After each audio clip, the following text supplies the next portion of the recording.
खुलुमबाय स्टुडिय'आव आं द' राजीब बसुमतारी बर' हारिनि गेजेराव मोनसे गोजोनथाव खौरां सासे बर' फरायसानि जाफुंसार गावनि गथ'खौ हाजिरा खामला मावनानैब्लाबो गावनि गथ'नि सिमांखौ जाफुंसार जाहोनो हादों। बेनो जाहैबाय सनितपुर जिल्लानि राङापारा नख'रन सिङाव थानाय थाइगिरबारि बिफा सतीश मोसाहारिनि फिसा अलंबार मोसाहारिया हादोरावनो आइआइटिआव 352 रेंक मोननो हानाया बर' हारिनि थाखाय गोग्गानाय लाबोनो हादों। अलंबार मोसाहारिनि नखरनि थासारिया नांगौ बायदि मोजां नङा, थेवब्लाबो गावनि गथ'खौ जाफुंसार जाहोनो थाखाय बिमा रिना मोसाहारि आरो बिफा सतीश मोसाहारिया दिन हाजिरा खामानि मावनानैब्लाबो फरायहोबोदों आरो दासिमबो दिन हाजिराखौ आसा खालामनानैनो कानपुरनि आइआइटिआव मुं थिसननो थाम-थिम जाबाय होननानै बिमा रिना मोसाहारिया फोरमायो। लोगोसे अलंबार मोसाहारिनि बेबायदि जाफुंसार जानायखौ नुनानै राङापारा दख'रा बर' फरायसा आफादा आर'नाइजों मान बावहोयो। दानिया फैदों बे समाव खौरांनि गेजेरजों बिमा रिना मोसाहारिया मा फोरमायदों आबुङै मिथिना लानि। राङापारानिफ्राय सोमदोन मोसाहारिनि खौरां। जोंथ' बिमा बिफा जानानै फिसा जिखौ नाजादों जों बेखौनो होनो गोनांखा गैयाब्लाबो माने जोङो टेनसन लायाखै आरो ना माबा मोनसेबाबो राहा फैगोन होननानै खस्थ' मस्थ' माबा मोनसे बेब'स्था खालामनानैब्लाबो फिसाखौ जोङो जाफुंसार होगोन बिनि नाजानाय थांखिखौ जेने थेनेबाबो उथ्रिहोगोन होननानै आरो बेल' नङा आंहा फिसाफ्रा आरो उन्दै सासे दंबावो दा कलेजाव एडमिसन लाबाय दा बिनि थाखायबो जोङो नाजागासिनो बिनि सेर सेर माने बेखौबो एसे दावगाहोनो हागोन नामा होननानै जोंबो नाजादों। न'खरावथ' बिदिनोसै जोंना बारा थाखा फैसानि बारा माबा गैया प्रब्लेम दंखायो होनब्लाबो खस्थ'नि गेजेरजोंबाबो जोङो फिसाफोरखौ टेनसन होआ आरो गैया होननानै जोङो फिसाफोरनो बारा खोन्थाया थेवबो हानाय राहाखौ लादों आरो। आंनि मुङा अलंबार मोसाहारि आं थाइगिरबारि राङापारा एरियायाव सनितपुर डिस्ट्रिक्ट आं दा रिसेन्टलि जानानै थांनाय जे आइआइटि इitआव एडभान्सआव क्वालिफाइ जादोंमोन। उन्दैयावथ' आं क्लास 6 सिम बे एलपि स्कुल थाइगिरबारि एलपि स्कुल आरो अनसिनि हाइ स्कुल बेयाव फरायदोंमोन। बिनि उनाव नवोदय एन्ट्रेन्स एग्जाम होनायाव सिट मोननानै बेयाव थांनाय जादों आरो बेयावनो क्लास 10 सिम बेयावनो फरायदों। बेनि उनाव मोनसे अर्गेनाइजेसन दं एनजिअ दक्षिणा अर्गेनाइजेसन जे माने फ्रि अफ कस्टआव माने हायार सेकेन्डारिखौ फोरोङो बिनि सायाव माने एसे JEE आइआइटिनि बागै एसे फोरोंलाङो। बेयाव पास जानानै राजस्थानाव कटानि खाथियाव बुन्दी होननाय जायगायाव नवोदय स्कुलावनो बेयावनो थांनानै बोसोरसे बेयावनो कचिं बायदि लानानै फैदो। बेनि उनाव कर'ना भाइरास जानानै न'आवनो फैनांगौ जानानै न'आव फैनानैथ' नेटवर्क बारा मोजां गैया बेयाव अनलाइन क्लास आरो न'आव जोङो मास मोनथाम लेट मोनफैदों।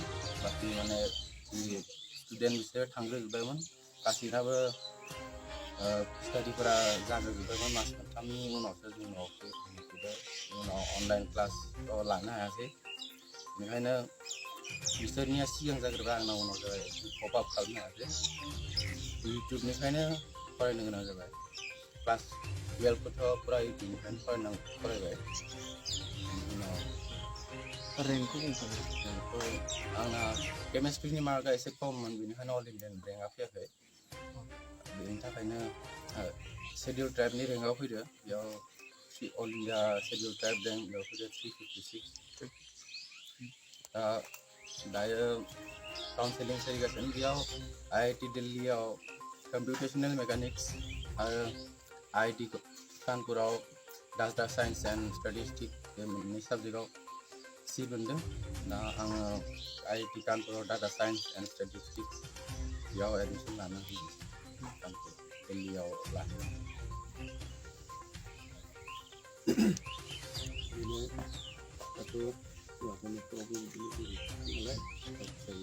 प्रब्लेम अब्लाबो आङो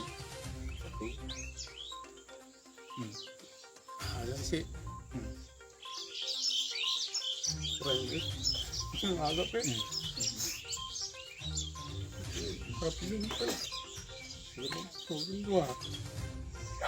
अलंबार मोसाहारि नखराव दंफैयो। फंबाया थांनाय नैबे अक्ट'बर दाननि 15 अक्ट' JEE बे आन्जादाव सेलेक्सन जाबाय। Schedule tribe 352 रेंकआव। दा बे फंबाया दिल्ली आरो कानपुर आइआइटिआव सिट मोनदोंमोन। दा अलरेडि कानपुराव एडमिसन थाखाय फिक्स खालामबाय होननानै जों मिथिदों। दा बे खौरांखौ मोननानै जों जिल्ला आफादा दिनै न'खराव फैदों। जों दिनै जोबोर गोजोननाय मोनदों, मानो होनब्ला बे सनितपुर जिल्लानि राङापारानि बे गोग्लैसोनाय थाइगिरबारि गामिनिफ्राय बेबायदि सासे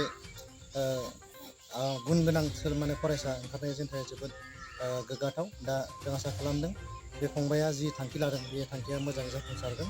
मोनसे दुखुनांथाव खोथाया बेनो, न'खरा जोबोद गोरिब। दा बेनिखायनो गोरिब न'खरनिफ्रायबो बेबायदि सासे जाफुंसार फरायसा जोनोम जानाया जोंनि थाखाय जोबोद मोजां जादों। दा बेवहाय जों जिल्ला आफादनिफ्राय जेसेबां बिथांखौ मदद खालामनो हायो जोङो नाजागोन। दा बे खेथ्रआव जोङो बेखौनो बुंनो नागिरदों, जि थांखिखौ लानानै दिनै फंबाया फरायनो थाखाय आवगायलांदों, दा बे फंबायनि थांखिया जाफुंसारो बेखौ जोङो बिथांनिसिम आसा खालामबाय थाबाय। मोनसे गोजोनथाव खौरां। गोजोननि नोगोर क'क्राझाराव थानाय बाजार इन्डिया आरो MRM हस्पिटाल साखाथियाव बड'लेण्ड थेरापिस्ट सेन्टाराव थुब्ला ब्रह्मआ गुबुन गुबुन रोखोमनि सानाय सुनाय गोनां सुबुंफोरनि थाखाय फाहामथाय होनाय जायो। जेरै जान्जि सानाय, हान्थु सानाय, गोदोना सानाय, आदै सानाय, आफादावदै सानाय, जानजि जरा सानाय, खर' सानाय, सिनस्रि जरा सानाय, बैफोरबायदि सुबुंफोरनि सानायफोरखौ फाहामथाय होबोगासिनो दं। सोरबाफोर बे बेरामाव गोग्लैनाय सुबुंफोरा बे खाबुखौ लानो हागोन। गोबां मिन्थिनो थाखाय नैबे जानबुं नङाव फन खालाम 9974030738।